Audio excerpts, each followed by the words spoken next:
Life is a matter of choices, and every choice you make makes you. How many times has it happened with you that you had to take a decision from the two options available? You went ahead with the one which you thought was better, but later on you regretted, I wish I had chosen the other one. Hello, my dear learners. Welcome back to the channel. My name is Namita, and today we are going to talk about a beautiful poem, The Road Not Taken, written by Robert Frost. Now, many of you must have read it in your school. It is still a part of the curriculum of NCERT Class 9.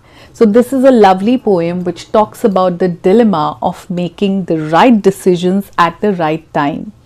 In our everyday life, we have to make decisions which will decide our future, of course, but the bigger decisions, like the decision after class 10 of choosing which stream for ourselves, whether it will be science, commerce, arts, humanities, or later on the career options, or whether to go for a job or start a business of your own, choosing a life partner, which house to buy, where to stay. There are a lot of big decisions and even the smaller ones which are somewhere deciding our future. So this is a lovely poem. It has always been my favorite. I'll tell you the name once again. The Road Not Taken, written by Robert Frost in the year 1916. So you read it along with me. I'll place it over here and let's read it together. Now, the poet is saying, two roads diverged in a yellow wood, and sorry, I could not travel both. Now, diversion or diverged as it is written here means splitting into two paths. So, this road was diverging into two paths when he's saying yellow wood.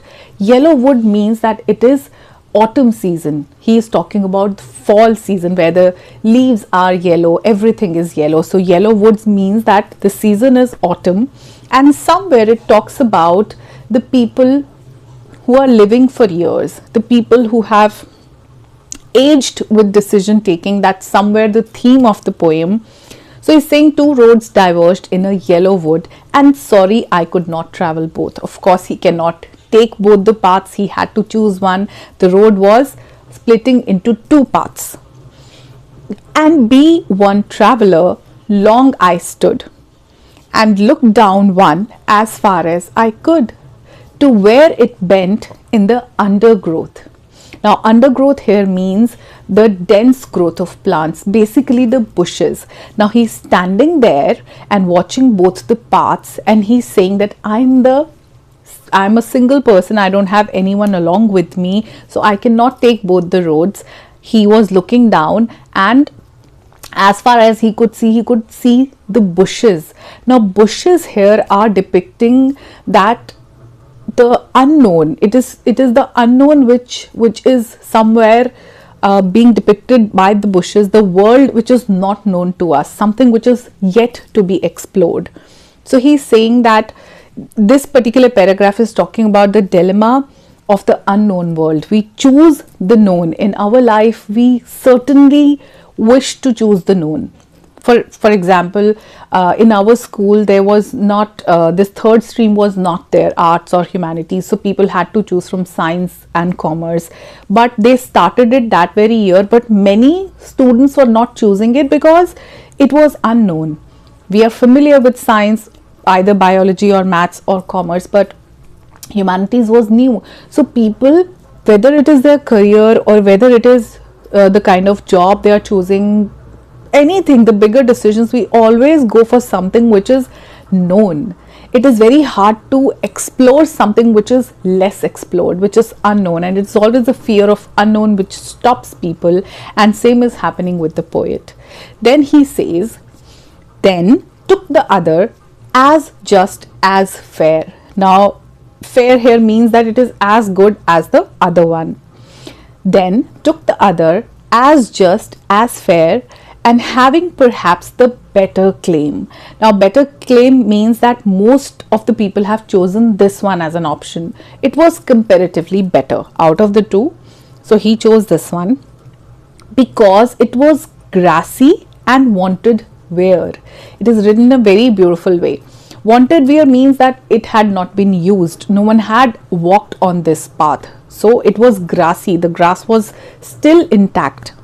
Though, as for that, the passing there had warned them really about the same. Now he is saying that he chose the other road. He's saying that he has chosen something which was less worn out. People had not chosen this one. He, instead of choosing the one where everybody had walked, because the path which was walked on was worn out, you can make out that people have walked on this one, but this one which the poet has chosen was grassy. It was not, there were not too many footsteps that he could see, so he thought that I should choose this one.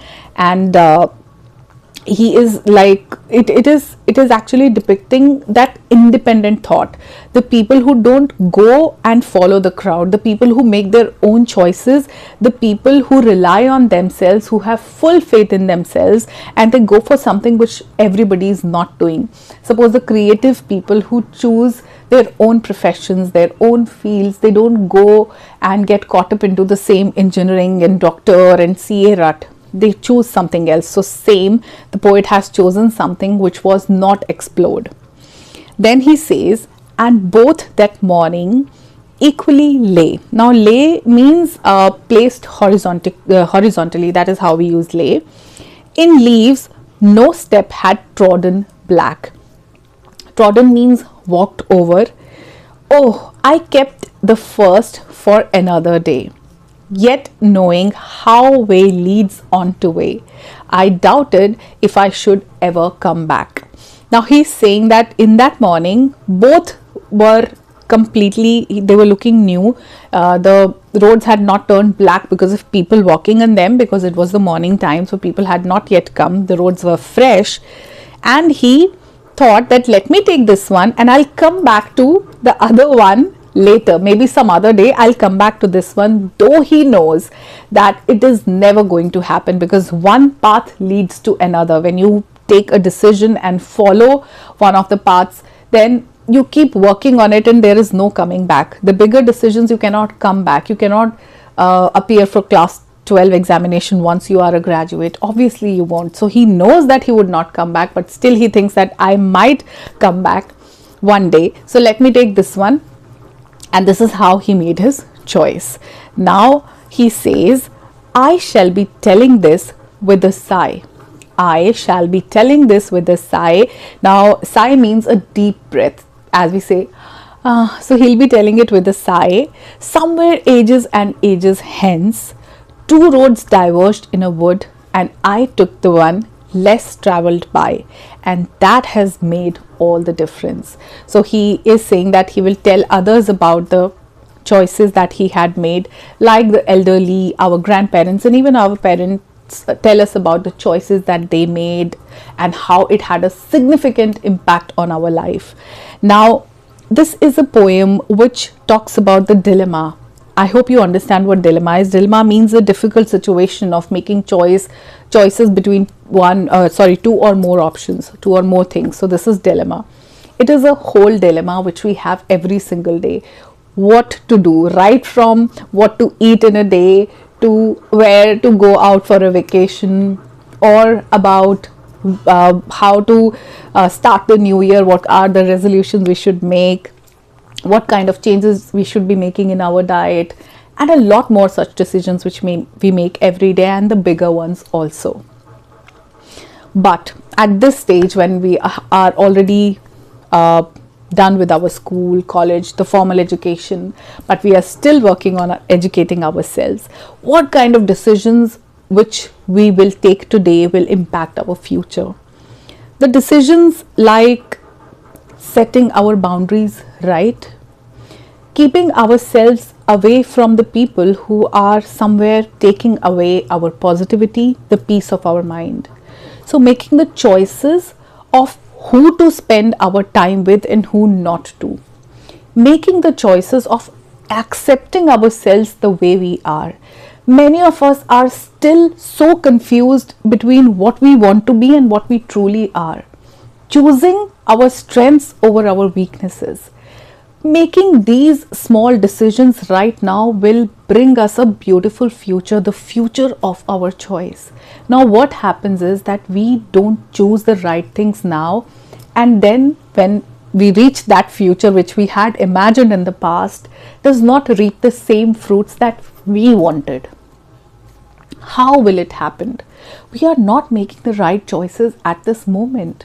Once we are adults, we are allowed to make choices for our own selves, but we are not taking decisions. When we are young, most of the decisions are taken by our elders. They mostly decide, in fact, even our careers are decided by them.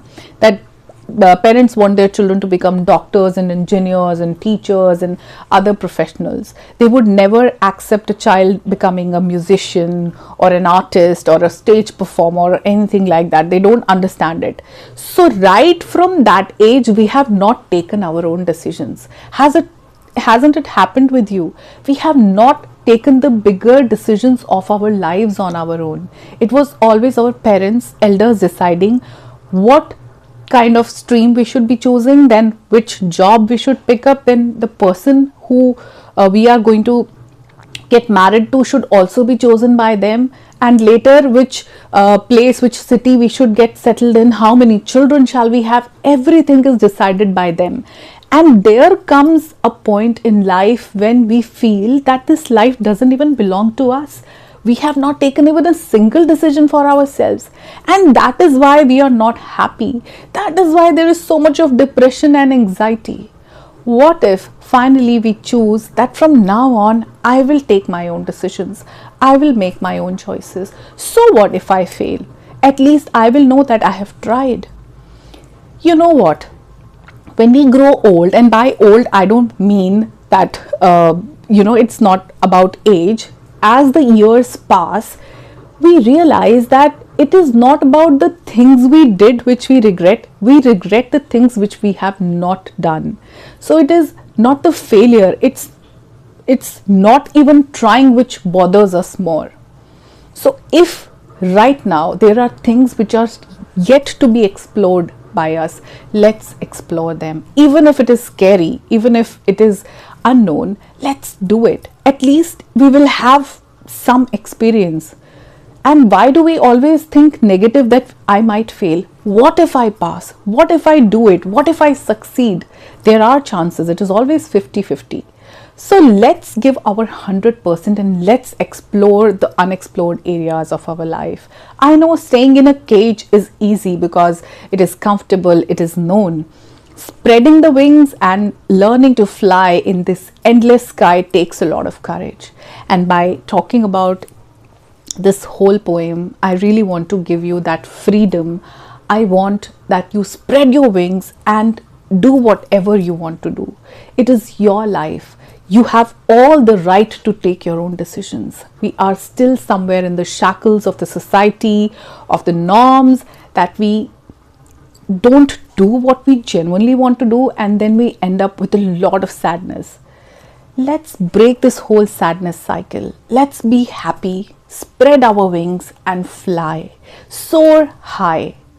That's all which I want to convey to you through this video. Let's enjoy freedom. We don't even know what freedom is.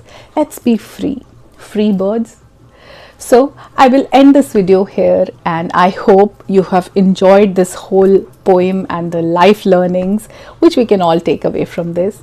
And I'll see you in my next video. Till then, take care of yourself. Bye bye for now.